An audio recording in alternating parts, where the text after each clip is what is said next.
सुमिरन मार्ग सहज का सदगुरु दिया बताई। सांस सांस में सुमिरन करो, एक दिन मिलसी आए। ईश्वर स्मरण का मार्ग अत्यंत सरल है।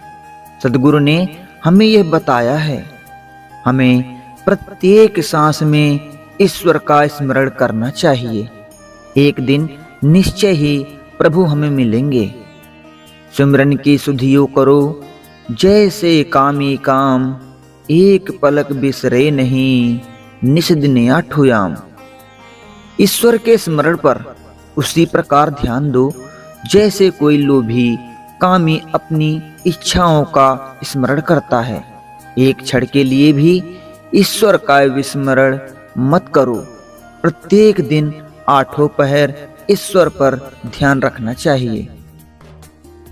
अपने पहरे जागिए, ना पर रहिए सोए। ना जानो छिन एक में किसका पहिरा होए। आप इस समय जागृत रहें।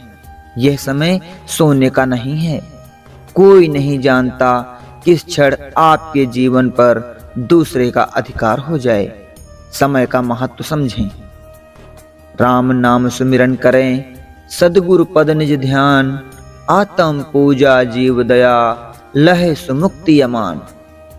जो राम का सुमिरन और सदगुरु के चरणों का ध्यान करता है, जो आत्मा से ईश्वर की पूजा करता और जीवों पर दया भाव रखता है, उसे निश्चय ही मुक्ति प्राप्त होती है। सहकामी सुमिरन करें, पावे उत्तम धाम। निःकामी सुमिरन करें, पावे अविचल राम। जो फल की आकांक्षा से प्रभु का स्मरण करता है, उसे अति उत्तम फल प्राप्त होता है। जो किसी इच्छा या आकांक्षा के बिना प्रभु का स्मरण करता है, उसे आत्मा साक्षात्कार का लाभ मिलता है। वाद विवाद मत करो, करो नित एक विचार। नाम सुमिर चित लाए के, सब करनी से मार। बहस विवाद व्यर्थ है, केवल प्रभु का सुमिरन करो। पूरे चित एवं मनोयोग से उनका नाम स्मरण करो। यही सभी कर्मों का सार है। कबीर सोई पीर है, जो जाने पर पीर। जो पर पीर न जाने, सो काफिर बेपीर। कबीर के अनुसार जो दूसरों के तकलीफ पीड़ा को जानता है, वो संत है। जो दूसरों के कष्ट दुखों को नहीं जानता है, वो काफिर है। कबीर वादिन याद कर, पग ऊपर तलसीस। मृत मंडल में आए के, बिसर गया जगदीश। कबीर कहते हैं कि हमें वो दिन याद रखना चाहिए जब हमारा पैर ऊपर और सिर नीचे था। इस नश्वर संसार में आकर हम सर्वशक्तिमान ईश्वर को भूल गए हैं। पोथी पढ़ पढ़ जगमुआ, पंडित भया न कोई। 2.5 अक्षर प्रेम का, पढ़े सो पंडित होए। संसार में लोग धर्म की पोथी पढ़ते पढ़ते मृत प्राय हैं, पर पंडित कोई नहीं हो सका। जो व्यक्ति प्रेम का 2.5 अक्षर मनन कर लिया, वो वास्तविक पंडित यानी ईश्वर तत्व का जानकार है। साच बराबर तप नहीं, झूठ बराबर पाप। जाके हृदय में साच है, ताके हृदय में आप। सत्य का पालन सबसे बड़ी तपस्या है। झूठ से बढ़कर कोई पाप नहीं।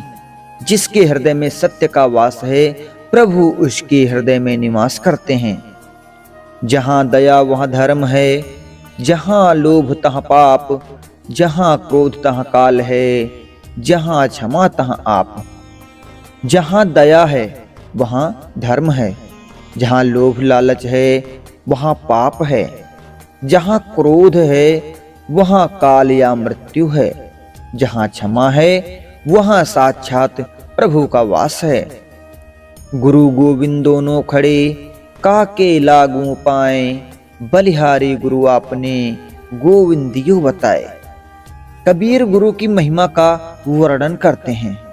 गुरु और भगवान दोनों खड़े हैं। कबीर दुविधा में हैं कि किसे चरण स्पर्श करूं। गुरु को धन्यवाद कि उसने ईश्वर की महानता बताई। चाह मिटी चिंता मिटी मनवा बेपरवाह, जिसको कछु नहीं चाहिए वही शहंशाह। इच्छाएं ही सभी कष्टों की जड़ हैं।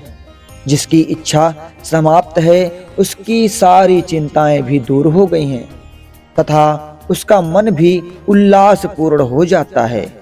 जिसे कुछ भी इच्छा नहीं है वस्तुतः वही इस संसार का राजा है।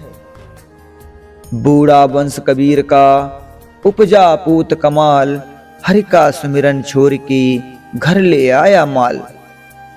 कमाल संभवतः कबीर के पुत्र थे। कबीर दुखी हैं कि कमाल ईश्वर का स्मरण छोड़कर घर में रुपए पैसे लाने की चिंता में लग गया। इससे तो उनके वंश खानदान का विनाश हो जाएगा। कबीरा खड़ा बाजार में सबकी मांगे खैर, न काहू से दोस्ती न काहू से बैर। दुनिया के भीड़ रूपी बाजार में सबके लिए कबीर शुभेच्छा मांगते हैं। वे न किसी विशेष के लिए मित्रता और न ही किसी से दुश्मनी की इच्छा रखते हैं। ईश्वर प्राप्ति हेतु सबके लिए महत्व भाव रखना आवश्यक है। राम नाम की लूट है, लूट सके तो लूट, अंत काल पछताएगा जब प्राण जाएंगे छूट। ईश्वर का भजन अत्यंत सुगम है। राम नाम जितना लूटा जाए हमें अवश्य लूटना चाहिए। मृत्यु के समय राम नाम नहीं ले पाने से अत्यंत दुख होगा। राम रहीमा एक है, नाम धराया दोई, कहे कबीर दो नाम सुनी, भरम परो मत कोई। राम और रहीम एक ही ईश्वर के दो नाम दिए गए हैं। कबीर कहते हैं कि ये दो नाम सुनकर हमें किसी प्रकार का भ्रम नहीं होना चाहिए। कबीर धार्मिक एकता के पक्षधर थे। नहाए धोए क्या भया, जो मन मैल न जाए, मीन सदा जल में रहे, धोए बास न जाए। नहाने धोने से क्या लाभ यदि मन का मैल दूर नहीं हो पाया। मछली तो हमेशा जल में रहती है किंतु उसका दुर्गंध दूर नहीं हो पाता।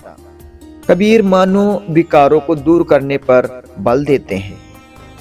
मन मैला तन उजला, बगुला कपटी अंग, तासो तो कौवा भला, तन मन एक ही अंग। यदि मन में मैल हो परंतु शरीर उजला हो, जैसे कि बगुला का शरीर छलावा या कपटी होता है, तो उससे तो अच्छा कौवा है जिसका मन और शरीर एक समान होता है। जात जुलाहा क्या करे, हृदय बसे गोपाल, कबीर रमैया कंठ मिही, चूकहि सब जंजाल। किसी की जात से क्या अर्थ है, जुलाहा जात से क्या मतलब, जब हृदय में भगवान का निवास है। कबीर की वाणी राम के सत्संग में रहने से ही उनके सारे संसारिक झंझटों का अंत हो जाता है। तो दोस्तों, आज की वीडियो आपको कैसे लगी? उम्मीद करता हूँ कि वीडियो पसंद आई होगी। अगर वीडियो पसंद आई है तो वीडियो को लाइक करें, साथ ही हमारे चैनल को भी सब्सक्राइब करें।